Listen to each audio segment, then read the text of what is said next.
प्रिय दर्शकों, व्यापार फॉर यू चैनल के पहले सेगमेंट का ये तीसरा वीडियो है और इस वीडियो में हम मिस्टर इमरान साहब जो कि टैक्स एक्सपर्ट हैं उनसे एक व्यापार के बारे में या किसी भी प्रकार के व्यापार के बारे में जानकारी हासिल करेंगे।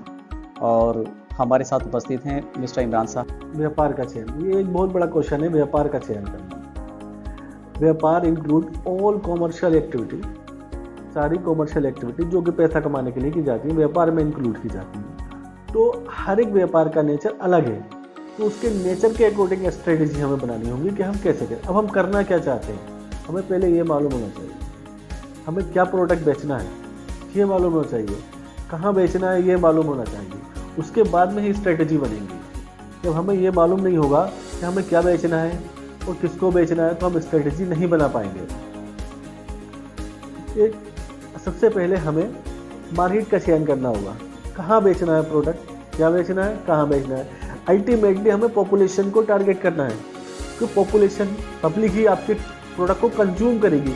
तो वो कौन सी पब्लिक है जो मेरा प्रोडक्ट कंज्यूम करेगी, उस पब्लिक को कैसे चयन करें, उसको हम कैसे क्लासीफाई करें, कैटेगरी A1, कैटेगरी 2, कैटेगरी 3 के इस पे पहले फोकस देना, फिर इसके बाद ये टारगेटेड एरिया रहेगा, ये टारगेटेड एरिया रहेगा। तो हम कैसे स्ट्रेटजी बनाएं। तो मैं आपको एक एग्जांपल देता हूँ, बहुत छोटा एग्जांपल है। एक चिप्स का बिजनेस, है, कोई भी व्यापारी कर सकता है और बहुत छोटी अमाउंट से स्टार्ट हो जाता है और इसको आप कितने भी बड़े पैमाने पर लेकर जा सकते हैं। आप जहाँ आप रहते हैं उसी शहर को, उसी कस्बे को, उसी देहात को, सारे देहात किसी न किसी शहर से, किसी न किसी तहसील से जुड़े हुए होते हैं। उस तहसील या शहर में, डिस्ट्रिक्ट में आपकी टोटल पॉपुलेशन कितनी है, क्योंकि आपको पॉपुलेशन को टारगेट करना है। अल्टीमेटली बेचना है तो पब्लिक को है ना, तो पब्लिक को टारगेट करें। तो आपकी पॉपुलेशन फॉर एग्जाम्पल 5 लाख आपकी टोटल पॉपुलेशन है। अब चिप्स जो है, चिप्स एक ऐसा बिजनेस है, ये ज़्यादातर बच्चों से, किड्स से रिलेटेड है, बच्चों से। तो आप इसमें कोई भी एक फिगर देखिए कि कितने परसेंट हमारे यहाँ क्या रेशियो है बच्चों का। तो हम एक एग्जाम्पल लेते हैं कि 30% हमारे यहाँ बच्चों की पॉपुलेशन है जो कि 2 से 15 साल तक के बच्चे चिप्स को पसंद करते हैं। तो 30% पॉपुलेशन हमारे पास ऐसी है जो टारगेटेड एरिया है, जो हमारी मार्केटिंग है। पहली है कि टोटल 30% यानी 1.5 लाख हमारे पास बच्चे ये मार्केटिंग के लिए, ये हमारी मार्केट है। इसे हम क्लासीफाई करेंगे इसको भी कि कौन सी, अब कैसे हम 1.5 लाख बच्चों तक चिप्स कैसे पहुंचाएंगे। तो हमें टारगेट करना होगा कि बच्चे कहाँ इकट्ठे होते हैं। तो हम इसकी सेल्स स्ट्रेटेजी इस तरह से बनाएंगे कि बच्चे कहाँ मिलेंगे आपको, स्कूल कॉलेज में। तो पहले ऐसी शॉप्स आप टारगेट करेंगे जो स्कूल कॉलेजेस के नज़दीक हों। तो पहला आपका मार्केट सेगमेंट क्या होगा, स्कूल कॉलेजेस के सामने वाली दुकान। Second, bus stand, railway station, वहाँ पर क्योंकि पैसेंजर आते हैं, उन्हें क्या चाहिए, पानी की बोतल, चिप्स। सेकंड मार्केट आपकी आ गई। थर्ड मार्केट ये बचती है आपकी जो लोकल मोहल्ले हैं, वहाँ दुकानों पर कितने चिप्स बिक रहा है, किसके बिक रहा है। अब जैसा कि मैंने बताया 1.5 लाख पॉपुलेशन आपके टारगेट में है। आप 1.5 लाख को मत बेचिए, आप 10% शेयर लेके चले, थोड़ा सफर करें। सब पूरे 1.5 लाख यानी आप 100% आप मार्केट को कवर नहीं कर सकते। अब 20% हमारा शेयर था मार्केट में 1,50,000, 10% हमें अचीव करना है, हमें ज़्यादा नहीं करना। 15,000 बच्चे हमारे टारगेट में हैं। 15,000 बच्चे, 10 रुपये नॉर्मली बच्चा खर्च करता है सोए के चिप्स के बिजनेस पर। चिप्स खाता है 10 रुपये नॉर्मली, कम से कम 10 रुपये तो खर्च करेगा। 1.5 लाख रुपये की सेल आपकी है। इसे हम 30 से मल्टीप्लाई करते हैं तो यही सेल हमारी 1.5 लाख पर 45 लाख की सेल आपके, 45 लाख पर मंथ आप चिप्स के बिजनेस से पैसा कमा सकते हैं आप। और इसके बारे में आपको जानकारी नहीं है क्योंकि आपके पास कोई स्ट्रेटेजी नहीं है कि हमें करना क्या है। आप कोई भी बिजनेस करें तो पहले पॉपुलेशन को टारगेट करें, किस पॉपुलेशन, कौन सी कंज्यूमर कहाँ से लाऊंगा मैं, ये कहाँ से ढूंढूंगा कंज्यूमर। हर एक बिजनेस में कहीं ना कहीं कंज्यूमर छुपे हुए होते हैं। जैसे अब अभी मैंने आपको बताया कि सबसे ज़्यादा बच्चे कहाँ मिलेंगे, स्कूल कॉलेजेस में। तो ऐसे ही आप कोई भी बिजनेस करें, मेडिसिन का बिजनेस करें, तो उसके लिए अलग टारगेट किया, कहाँ मुझे सबसे सारे पेशेंट कहाँ मिलेंगे, कैसे कहाँ पेशेंट इकट्ठे होते हैं, तो वहाँ मैं शॉप पर अपनी मेडिसिन वगैरह पहुँचाऊँ। तो इसी तरह से हमें मार्केटिंग का चयन करना है। अब देखिए, अब 1.5 लाख बच्चों तक चिप्स कैसे पहुँचाएंगे। मैंने बताया 3 जगह हमने अपने मार्केट सेगमेंट को बांट लिया, school colleges, railway station, bus stand and other shopkeeper. तो अब मैं अकेला बंदा कैसे पहुँचाऊँगा।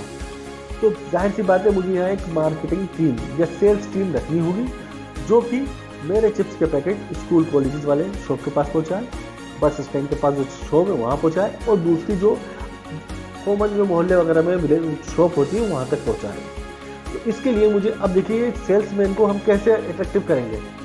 एक तो सेल्समैन को मार्जिन, कि आपको कमीशन इतना मिलेगा, आप इतनी सेल टारगेट बेसिस पे उनको मार्जिन दें, या आप अब देखिए एजुकेटेड लोग आपको नहीं लेकर आएंगे क्योंकि बिजनेस आपका छोटा है, छोटा बिजनेस है। तो आप नॉर्मल जो सेल्समैन होते हैं जो कि सेल्स करते फिरते हैं, अक्सर आपने देखा होगा जनरल स्टोर पर कि हम जाते हैं वहाँ सेल्समैन आता है इकट्ठा वगैरह, उसको पकड़ें, उनसे कहें कि आप हमारा माल सेल करें, नहीं सेल होता तो आपको हमारे माल वापसी या पैसा हमें जो भी सेल हो जाए, एक मार्जिन उनको भी दें, शॉपकीपर को भी मार्जिन। अगर इन सबको मार्जिन मिलेगा तो देखिए टोटल जो भी है कॉमर्शियल एक्टिविटी प्रॉफिट बेस्ड होती है।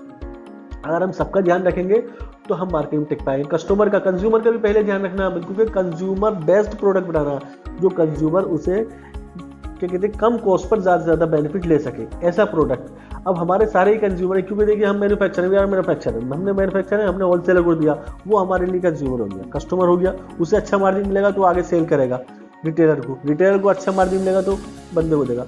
अब सामने वाला का जो कस्टमर है अल्टीमेटली जो कंज्यूम कर रहा है उसको अगर टेस्टी चीज़ मिलेगी तो वो भी एक्सपेंसेस करने, दिल खोल कर एक्सपेंडिचर करेगा आपका। तो ये हमारी जो है कस्टमर बेनिफिट स्ट्रेटेजी होनी चाहिए। अब आइदर कस्टमर हमारे लिए होलसेलर भी है, रिटेलर भी है, और फाइनल कंज्यूमर भी हमारे लिए कस्टमर है। अभी प्रोडक्ट हमने अपनी फैक्ट्री में तैयार किया है या लेबर से तैयार किया कराया है, तो उसको हम मार्केट के अंदर कैसे उतारें और कैसे मार्केट का हम वो क्या स्ट्रेटेजी होगी जिसमें हम मार्केट में अपने प्रोडक्ट को पहुंचा सकते हैं। देखिए जैसे अभी मैंने आपको बताया था, हमने मार्केट का चयन कर लिया, कैसे फर्स्ट प्रेफरेंस किसको देना है, सेकंड प्रेफरेंस, थर्ड प्रेफरेंस। अब रही बात ये तीनों जो हमारे टारगेटेड एरिया है, यहाँ अपना माल कैसे पहुँचाएं। भाई हम बच्चे को तो पकड़ के आप चिप्स नहीं बेचने, आपको दुकानदार को, तो दुकानदार तक माल कैसे पहुँचाएं। अब देखिए आप अकेले इतने ये सारे एरिया कवर नहीं कर सकते, तो आप अपने आसपास के लोकल बंदे जो बेरोजगार हैं उनको रोजगार दीजिए। एक उनके लिए अपॉर्चुनिटी खोलिए कि ये मेरे पास चिप्स है, इसकी मैन्युफैक्चरिंग की है, आपको इस एरिया में सेल करना है। अब देखिए उनका इन्वेस्टमेंट नहीं कराना, आपको इन्वेस्टमेंट आपका हो चुका है। आप उनसे एक ही बस छोटी सी एक शर्त रखिए कि आप जो भी माल लेकर जाएं इसको कैश में बेच कर आएँ, अदरवाइज शाम को जब वापसी आए या आप मुझे जितना माल बेच कर आए उसके पैसे दें, या मेरा स्टॉक मुझे वापस करें, जो अभी आप माल लेकर जा रहे हैं वो वापसी करें। इस स्ट्रेटजी पे काम करेंगे, सामने वाला बंदा कोई विदाउट एनी इन्वेस्टमेंट कुछ नहीं कर रहा, तो वो जल्दी आपका सेल्समैन बनने की कोशिश करेगा कि मेरा यहाँ कोई इन्वेस्टमेंट नहीं हो रहा, यहाँ माल लेकर जाना है, बिकता है ठीक, नहीं बिकता शाम को वापसी। लेकिन उसके मार्जिन का आपको ध्यान रखना है, क्योंकि वो उसको मार्जिन अच्छा मिलेगा तो ज़्यादा मेहनत करेगा, ज़्यादा सेल आएगी, आपका प्रॉफिट ज़्यादा होगा। और अब हमारा अगला सवाल है आपसे कि किसी भी प्रकार के व्यापार के लिए कागजी कार्रवाई कितनी महत्वपूर्ण है, या जो डॉक्यूमेंटेशन होते हैं वो कितने अनिवार्य हैं। देखिए कागजी कार्रवाई हर एक, कोई भी छोटा हो या बड़ा बिजनेस हो, उसे बिना डॉक्यूमेंटेशन के ना करेगा। फिर डॉक्यूमेंटेशन से काम सिस्टमेटिक होता है, और जो काम सिस्टम से चलते हैं वही तरक्की करते हैं, वही आगे बढ़ते हैं, और उन्हीं का ही हम अनुमान लगाते हैं कि ये बिजनेस आगे बढ़ेगा। देखिए जैसे कि छोटा सा बिजनेस है, लेकिन इसको आप छोटा मत मानिए, आप इसको मानिए कि कोई भी छोटी पहले चीज़ जो होती है, कोई भी बिजनेस छोटा ही होता है, उसके बाद में बड़ा, लेकिन आप सिस्टमेटिक वे में करेंगे, आपको डॉक्यूमेंटेशन के बेनिफिट मिलेंगे। देखिए इसके लिए जो नॉर्मली डॉक्यूमेंटेशन चाहिए होंगे, आपको एक तो फसाई फूड सेफ्टी लाइसेंस, आपको जीएसटी, आपको ISO क्वालिटी के लिए, आपको शॉप एंड एस्टेब्लिशमेंट एक्ट के अंतर्गत आप रजिस्ट्रेशन कराएं। इसके बाद में स्मॉल स्केल इंडस्ट्री MSME का लें आप सर्टिफिकेट। देखिए ISO आपकी क्वालिटी को बताएगा, फूड सेफ्टी आपको क्योंकि ये खाद्य पदार्थ में आते हैं तो आपको लाइसेंस लेना अनिवार्य है। GST, अगर आप GST नहीं लेते हो, वी थिंक डेट कि हमारा टर्नओवर इतना नहीं है, बिलो द कवर जो GST में बॉर्डर लाइन है उससे हमारा टर्नओवर कम है, तो इसका मतलब हम GST न लें। अगर हम GST नहीं लेते हैं तो सामने से हम जब परचेज करेंगे तो वो जो मटेरियल मिलेगा इंक्लूडिंग GST मिलेगा, और जो कि हमारी कॉस्ट को इफेक्ट करेगा। और अगर हमारे पास जीएसटी होगा तो हम इसका इनपुट क्रेडिट ले लेंगे, जो कि हमारी कॉस्ट कम हो जाएगी। अदरवाइज टैक्स जो है हमारी कॉस्ट बन जाएगा। तो यहाँ हमें एक तो इससे बेनिफिट ये मिलेगा कि हमारी कॉस्ट कम हो जाएगी। डॉक्यूमेंटेशन होंगे तो हम पे कोई भी बंदा ट्रस्ट करेगा कि इनके पास फूड सेफ्टी लाइसेंस है, ISO है, तो डॉक्यूमेंटेशन अनिवार्य है।